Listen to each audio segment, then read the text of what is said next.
compact family SUV that costs less than 170,000 yuan on the road.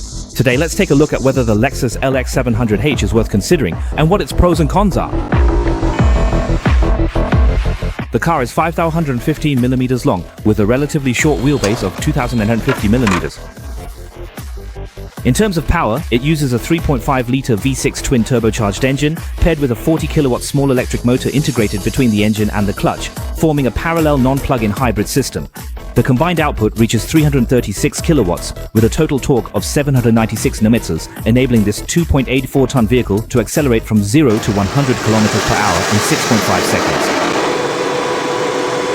For roughly the same price, you could also get a 3.0T long wheelbase Range Rover or a 3.0T Maybach S480. Choosing either of those is more about valuing the added brand prestige, whereas this one puts a stronger emphasis on the vehicle's own powerful performance. Performance aside, the main point is that this car uses a body-on-frame construction, meaning it has a ladder frame chassis. In addition, the entire lineup comes standard with a telescopic central differential, active hydraulic suspension, and a low-speed four-wheel drive mode. Especially for the Trailblazer edition featured in the video, which is focused on off-roading, it also comes with front and rear axle differential locks in addition to what the other versions offer. Like the G-Class, this car has 3 differential locks, front, center, and rear. Its hydraulic suspension raises and lowers quickly, offering an adjustable range of 11 centimeters between its lowest and highest positions. When raised to maximum, it provides nearly 30 centimeters of ground clearance and a wading depth of 700 millimeters, enough for most road conditions. If that's not enough, switching to low-speed four-wheel drive amplifies torque by 2.5 times.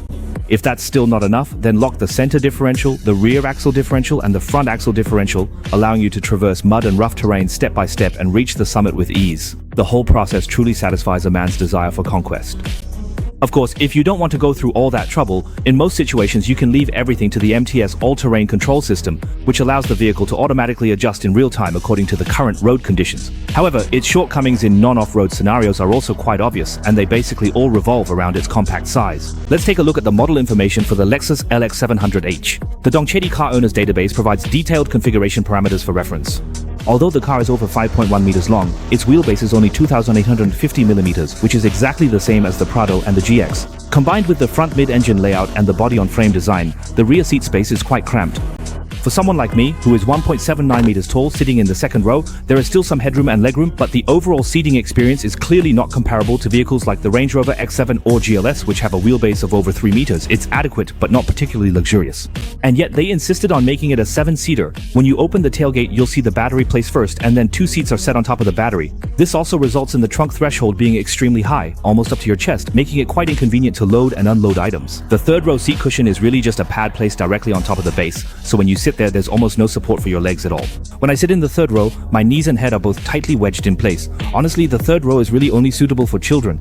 Besides the cramped space, the fuel tank is also quite small. The stock tank holds 68 liters. Although it's a hybrid, this hybrid system isn't really focused on fuel efficiency. If you have a slightly heavier foot, the fuel consumption per 100 kilometers goes up by several liters, and you'll feel like you need to visit the gas station every 300 or 400 kilometers. Moving to the front row, there's not much of a sense of technology. The 12.3-inch central screen's interface and response are average, not as user-friendly as the Camrys. Below, a 7-inch screen displays off-road functions and info. With the 12.3-inch digital instrument cluster, it forms a triple-screen setup with many physical buttons, creating this unique center console design. The central armrest is also big and wide. To sum up, with an on-the-road price of around 1 million, if you need a car to make a statement to impress others, or if you have certain requirements for spaciousness and a sense of prestige in the second row, then in terms of brand and space, this car doesn't really seem to meet your needs. Even if you look at the design of its front and rear ends, just like its brand, it comes across as quite low-key when approaching. However, if what you value most is the performance of the product itself, then this car is both understated and powerful, completely unconcerned with what others think, and is purely about pleasing yourself.